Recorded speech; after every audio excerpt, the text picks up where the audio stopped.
Dr. Sarah Chen had spent 15 years listening to the stars, and in all that time, she'd never heard anything quite like this.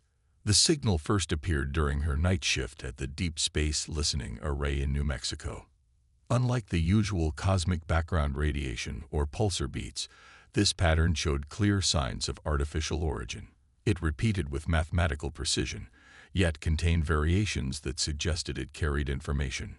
"James, are you seeing this?" She called out to her colleague, Dr. James Rodriguez, who was dozing in his chair. He startled awake, adjusting his glasses as he looked at his own terminal. "That's not natural," he muttered, suddenly wide awake. Running it through the analysis algorithms now. The signal structure was unlike anything in their database. It wasn't a simple binary code or mathematical sequence. It was something far more sophisticated. As they began to decode it, they realized it wasn't just a message.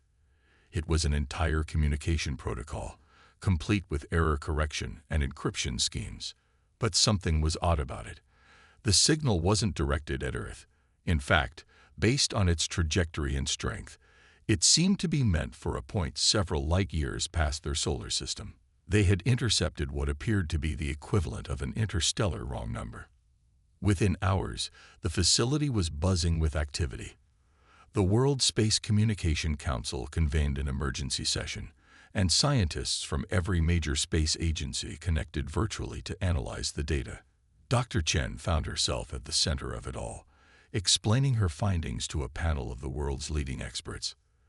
"The signal appears to be a communication relay," she explained, pointing to the complex patterns on her screen. "It's meant to be picked up and reinforced by a series of receivers, but there's a gap in the network. We're receiving it because we're in that gap." "Are you suggesting we're looking at an alien communications network?" asked Dr. Yuki Tanaka from JXA, her hologram flickering slightly. "Yes, and based on the signal strength and complexity, it's highly advanced. But here's the interesting part. They don't know we're here. This sector of space is supposed to be empty in their network." The implications were staggering. Humanity had just discovered not only that they weren't alone in the universe, but that they were living in what alien civilizations considered to be empty space.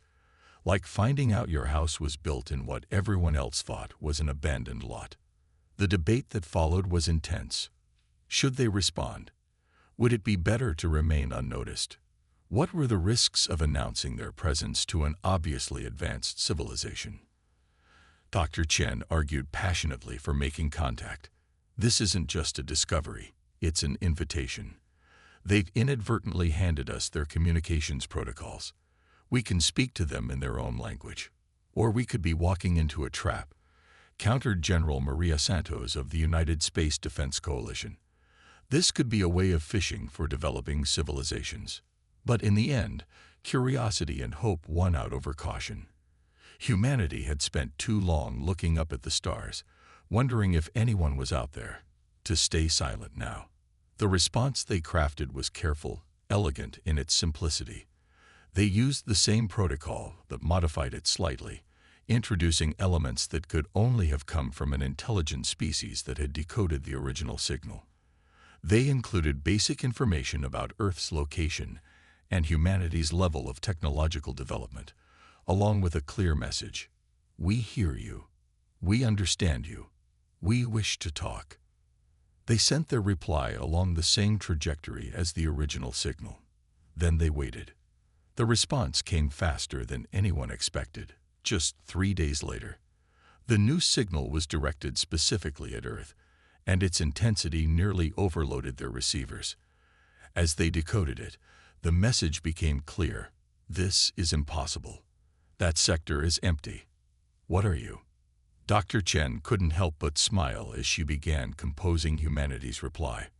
"We're your new neighbors," she typed, "and we have a lot to talk about." The signal that followed contained more information than all of humanity's digital libraries combined. It was an introduction to what they called the Meridian Alliance, a coalition of spacefaring civilizations that had been sharing the galaxy for millennia. Their message conveyed surprise, curiosity, and something else: concern. As Dr. Chen and her team worked through the massive data packet, they began to understand why. The galaxy, it seemed, was highly organized, divided into carefully managed sectors. Earth was in what they designated as a buffer zone, space that was supposed to be empty to prevent conflicts between different alien spheres of influence. By simply existing where they weren't supposed to, humanity had inadvertently thrown a wrench into carefully laid plans thousands of years in the making. But as Dr. Chen read through the data, she realized something else. The Meridian Alliance's rigid organization had led to stagnation. They hadn't encountered a truly new civilization in over 500 years. "They're not just surprised to find us here," she told her colleagues during a briefing. "They're surprised by how we think. Look at how we modified their protocol. We did it in a way they never considered possible." The next few weeks were a blur of activity as Earth prepared for its first official diplomatic contact with the Alliance. They would send representatives to Earth, a historic moment that would change humanity forever. As Dr. Chen helped prepare for the arrival, she couldn't shake the feeling that humanity's greatest asset might not be their technology or their resources, but their very unexpectedness. They were the civilization that grew in the gaps, that learned to think differently because they developed in isolation. The night before the representatives were due to arrive, she stood outside the array, looking up at the stars. Somewhere out there, an entire galactic civilization was scrambling to adjust to humanity's existence. They had spent thousands of years building perfect order in the cosmos, only to find that life had a way of emerging in the spaces between. Tomorrow, everything would change. But tonight, Dr. Chen smiled at the stars, knowing that humanity had already proven something remarkable. Sometimes the most interesting things happen in the places where nothing is supposed to be. The arrival of the Meridian Alliance delegation transformed the New Mexico desert into something out of a fever dream. Their ship, a crystalline structure that seemed to bend light around itself, descended in complete silence, touching down on the hastily constructed landing pad with impossible grace. Dr. Sarah Chen stood among Earth's welcoming committee, her heart pounding as the ship's surface rippled and a doorway simply materialized. The beings that emerged defied every expectation. The lead delegate, who introduced themselves as Ambassador Zex 427, appeared as a shifting collection of geometric patterns held together by what looked like liquid light. Their two companions were equally alien, one resembling an intricate origami sculpture made of living metal, the other a cloud of iridescent particles contained within a transparent field. "We greet you, unexpected ones." Zex 427's thoughts manifested directly in their minds, a sensation that took some getting used to. "Though we must admit, your existence presents us with quite a diplomatic challenge." The next few weeks were a crash course in galactic politics. Earth learned that the Meridian Alliance wasn't just a coalition. It was a carefully balanced ecosystem of civilizations, each with their own designated spaces and roles. The buffer zones, like the one Earth occupied, were crucial to maintaining peace between different spheres of influence. "You see," Zex 427 explained during one of their many diplomatic sessions, "the last time an unexpected civilization was discovered, it triggered a war that lasted 3 centuries. The buffer zones were established to prevent such conflicts." The origami-like being, who called themselves Symmetra, added, "Your position is particularly problematic. You exist in a space that separates 3 major power blocks of the Alliance." Dr. Chen, now serving as Earth's chief scientific liaison, couldn't help but notice the underlying tension in these discussions.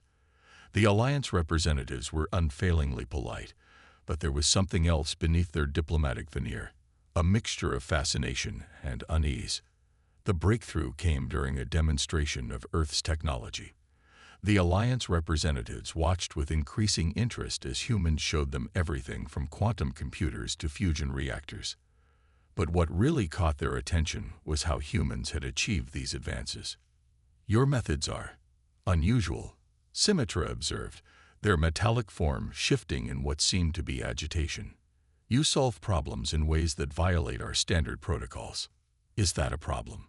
Dr. Chen asked, though she already suspected the answer. The particle cloud being, designated as Observer Phi, rippled in what they had learned was amusement. It is both a problem and an opportunity. Your species developed in isolation, without access to the Alliance's accumulated knowledge. As a result, you found your own paths to solutions. Some of them are remarkably efficient. The implications became clear as the diplomatic sessions continued. The Alliance had achieved remarkable technological advancement, but their development had followed rigid, predetermined paths. Innovation was carefully managed, regulated, and controlled to maintain stability. Humanity's chaotic approach to problem-solving both intrigued and frightened them. Then came the proposition. We would like to offer Earth a unique position within the Alliance, ZEX 427 announced during a high-level meeting. Not as a standard member, but as what we call an innovation hub. The term was new, created specifically for Earth's situation. The Alliance proposed to maintain Earth's buffer zone status, but rather than requiring them to relocate, as was standard protocol, they would serve as a controlled environment for what the Alliance termed divergent thinking. You want to study us, Dr. Chen realized, to learn how we think. And in return, we will share select Alliance technologies with Earth, Symmetra added, under careful supervision, of course. The offer sparked intense debate among Earth's leaders. Some saw it as an opportunity for advancement, others as a subtle form of containment. Dr. Chen found herself increasingly troubled by the Alliance's rigid approach to progress. During a private moment with ZEX 427, she voiced her concerns. Your civilization has achieved amazing things, but aren't you worried about becoming too structured, too predictable? The ambassador's geometric patterns shifted in what she had learned was their equivalent of deep thought. That is precisely why your discovery is so significant, Dr. Chen. The Alliance has begun to recognize signs of stagnation in our development. Some of us believe that new perspectives are necessary for our continued evolution. And others fear that unpredictable elements could destabilize everything we've built. ZEX 427's patterns darkened slightly. You should know that not everyone in the Alliance supports this arrangement. There are those who believe that unexpected variables like Earth should be eliminated. The warning was clear. Earth's position was precarious, balanced between opportunity and threat. As Dr. Chen prepared for another round of negotiations, she couldn't shake the feeling that these diplomatic dances were just the beginning. Humanity had unwittingly stepped onto a much larger stage, and their performance would determine not just their fate, but possibly the future of galactic civilization itself. The real test, she suspected, was yet to come, and humanity would need all its infamous adaptability to survive what lay ahead. The message arrived 3 months into Earth's probationary period as an innovation hub. The Council of Technological Oversight requests demonstration of human problem-solving capabilities. 3 challenges will be presented.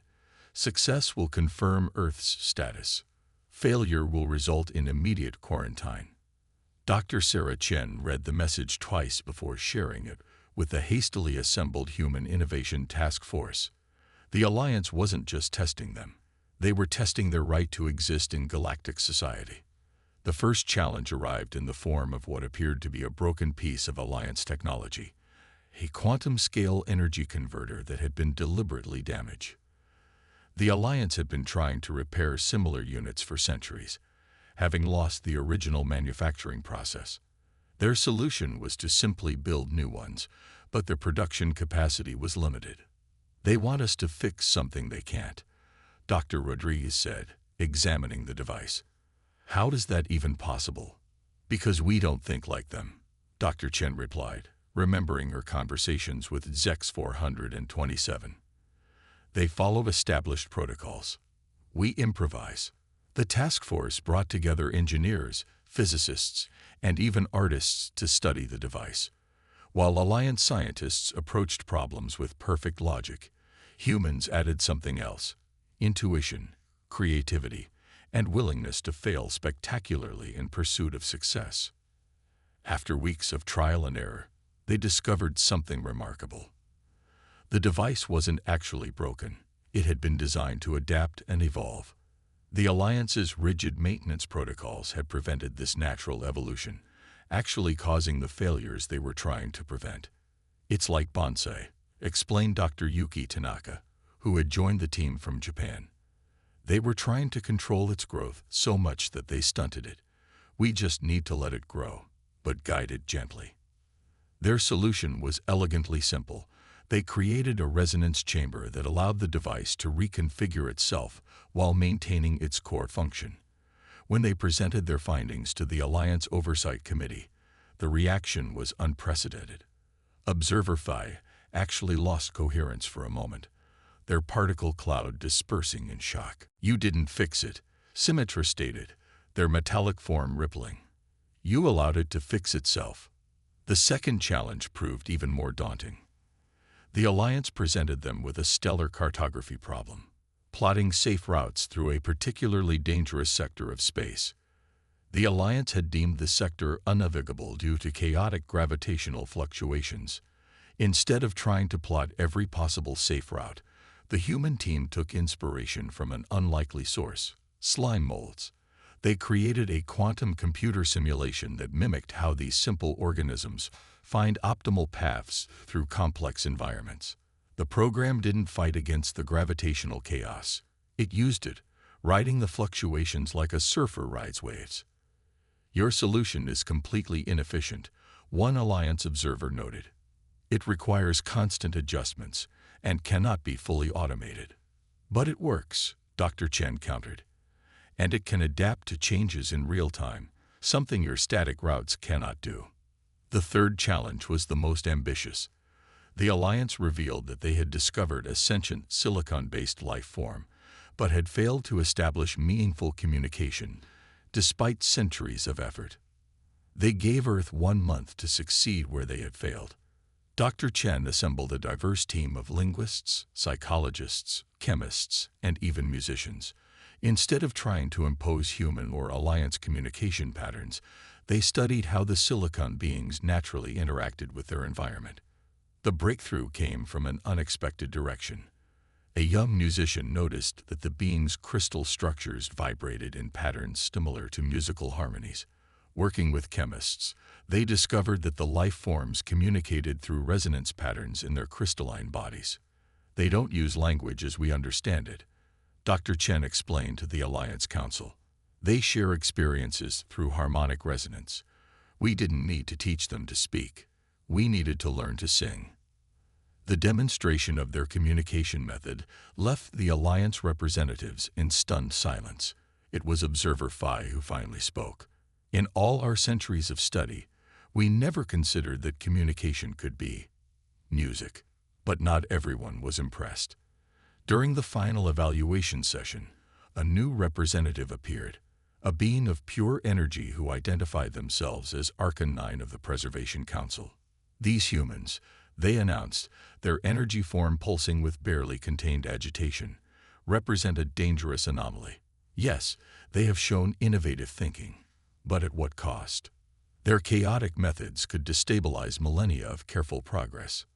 Dr. Chen stood her ground. "Progress isn't just about building on what exists. Sometimes it means thinking differently, seeing new possibilities."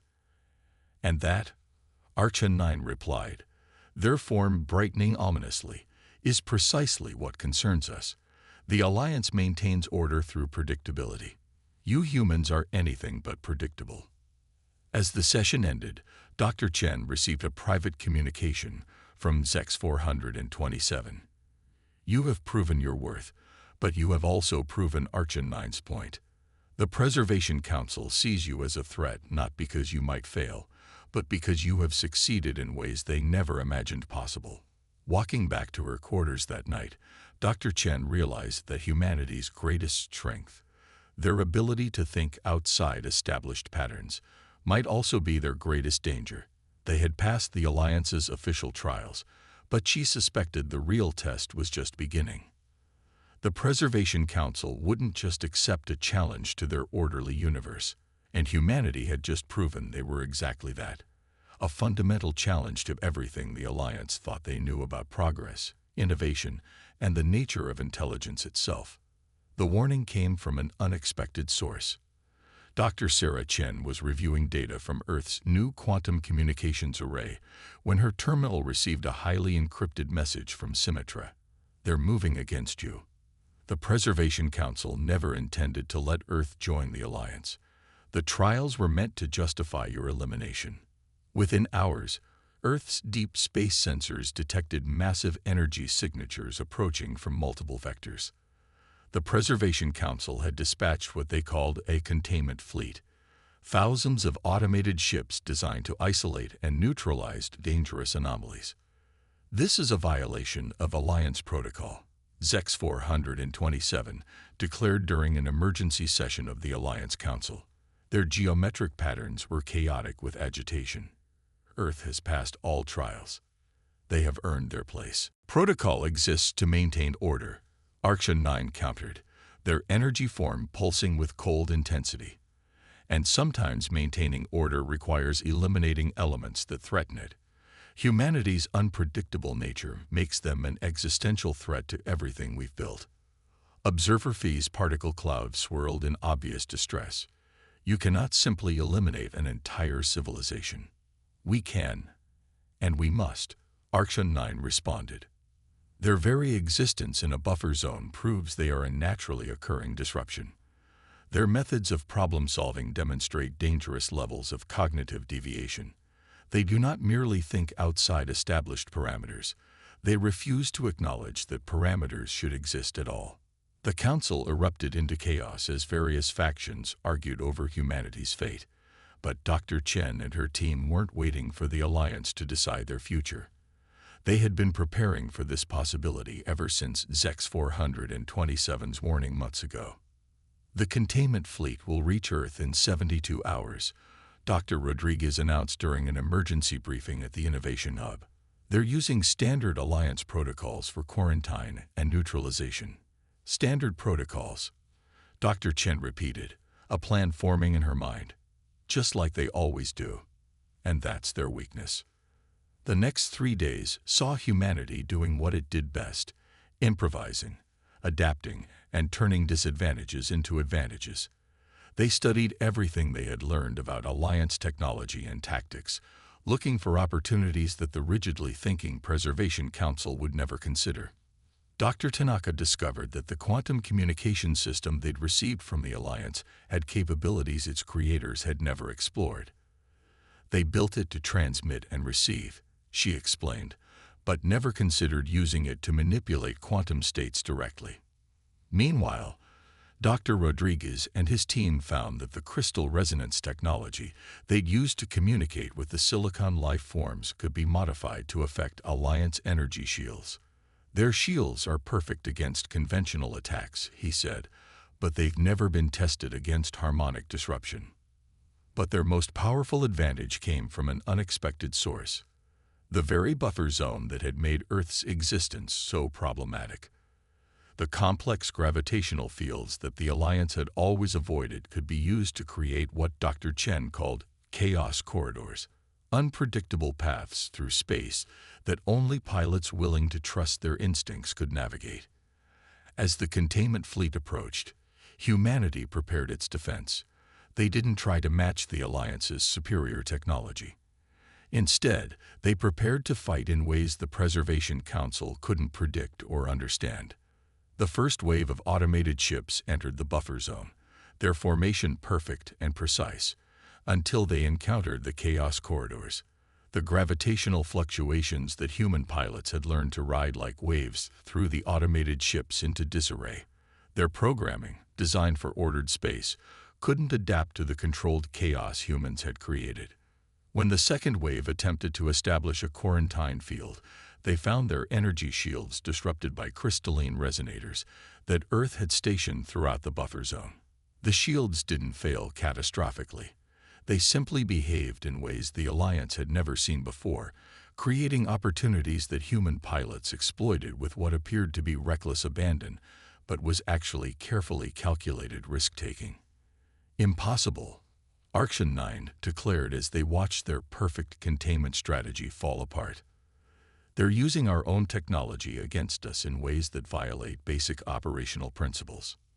No, Dr. Chen responded through the quantum communication network. We're using your technology the way it was meant to be used, to its full potential. You built walls around your understanding. We simply looked beyond them. The battle raged for hours as humanity demonstrated again and again that innovation and adaptability could overcome superior technology bound by rigid thinking. The containment fleet, designed to handle any threat that followed known patterns, found itself unable to counter humans who refused to follow any patterns at all. But victory came at a cost. Earth's defenses were strained to their limits, and the Preservation Council still had vast resources at their disposal. As Dr. Chen watched the tactical displays, she knew they had proven their point. But they needed to end this quickly, before attrition overwhelmed innovation. We need something they won't just fail to predict, she told her team. We need something they won't believe is possible at all. As if in answer to her words, a new signal appeared, not from the Alliance, not from Earth, but from somewhere deep in the buffer zone. Something else had been watching, waiting, and preparing to make itself known. The real game changer was about to reveal itself, and neither humanity nor the Alliance was prepared for what would emerge from the supposedly empty space between their worlds. The signal that emerged from the buffer zone defied every known protocol of communication. It wasn't transmitted through conventional channels or quantum networks. It resonated through space itself, carrying with it echoes of something ancient and deeply familiar. Dr. Sarah Chen was the first to recognize what they were detecting. It's like our silicon beings, she breathed, staring at the readings. But on a stellar scale. The buffer zones, those supposedly empty spaces between Alliance territories, weren't empty at all. They were home to vast, ancient entities, conscious networks of matter and energy that existed in the spaces between stars. The gravitational anomalies that made these regions so difficult to navigate weren't chaos at all. They were communication. These beings, which came to be known as the Resonance, had watched for millennia as the Alliance built their ordered civilization around them. They had observed humanity's emergence and development with growing interest, recognizing in Earth's chaotic innovation something akin to their own nature. As the containment fleet pressed their attack, the Resonance made themselves known in a way that neither humanity nor the Alliance could ignore. The gravitational fields throughout the buffer zone began to shift and pulse in complex patterns, forming what Dr. Chen recognized as a vast crystalline resonance network, similar to how Earth had learned to communicate with the silicon beings, but on an unimaginable scale. They're not just communicating, Dr. Tanaka realized as she analyzed the patterns. They're creating something. The space between Earth and the containment fleet transformed. Gravitational corridors that human pilots had been using to outmaneuver Alliance ships became more than just tactical advantages. They formed into stable paths, protected channels through what had seemed like chaos. The buffer zones, Dr. Chen announced during an emergency broadcast to both Earth and Alliance forces. They were never meant to be empty. They're neural networks, connecting vast intelligences that exist in the spaces we thought were void. The Resonance didn't just let us stay here, they chose us. Arction 9's energy form fluctuated wildly as they processed this revelation. Impossible. We have controlled these sectors for millennia. No, came a new voice, resonating through both space and mind. You have built around us, never seeing us because we did not exist in your ordained patterns. But these humans, they saw us. Not because they were looking, but because they were willing to see the unexpected. The Resonance revealed that they had been guiding humanity subtly since their first emergence into space, not controlling but nurturing their natural tendency toward innovative thinking. Earth's position in the buffer zone wasn't an accident. It was an experiment, placing a young species with natural adaptability in an environment that would challenge them to think beyond conventional limitations. Your Alliance seeks perfect order. The resonant voice continued, "But the universe thrives on balanced chaos. These humans understand this instinctively. They do not impose order. They adapt to and work with the natural flows of existence." The containment fleet, faced with this unprecedented situation, froze in space. Their protocols had no provisions for dealing with an entirely new form of intelligence that existed outside their understanding of life itself. Dr. Chen seized the moment. "This is humanity's answer to your trials," she broadcast to the Alliance Council. "You tested our ability to innovate, to solve problems, to communicate with the unknown. But our greatest strength isn't just finding solutions. It's recognizing that the universe is full of possibilities we haven't imagined yet." The revelation of the resonance existence shattered the Alliance's carefully maintained order, but not in the way the Preservation Council had feared. Instead of chaos, it brought transformation. The buffer zones were recognized as sovereign spaces of the resonance, with humanity granted a unique position as intermediaries between the different forms of intelligence. Earth's innovation hub became something greater, a bridge between the Alliance's ordered progress and the resonance fluid adaptation. Human unpredictability, rather than being a threat, became essential to fostering communication and understanding between vastly different forms of consciousness. Perhaps, Zex 427 observed months later, as the first joint Human-Alliance resonant projects began, the true test was never about humanity at all. It was about us, and our ability to recognize that progress sometimes requires embracing the unexpected. Dr. Chen stood at her old station at the Deep Space Listening Array, remembering the first signal that had started it all. The array now served as part of a vast network connecting multiple forms of intelligence across the galaxy. The stars above seemed different now, knowing that the spaces between them were filled not with emptiness, but with consciousness. "We answered a wrong number," she mused, and ended up connecting conversations that should have been happening for millennia.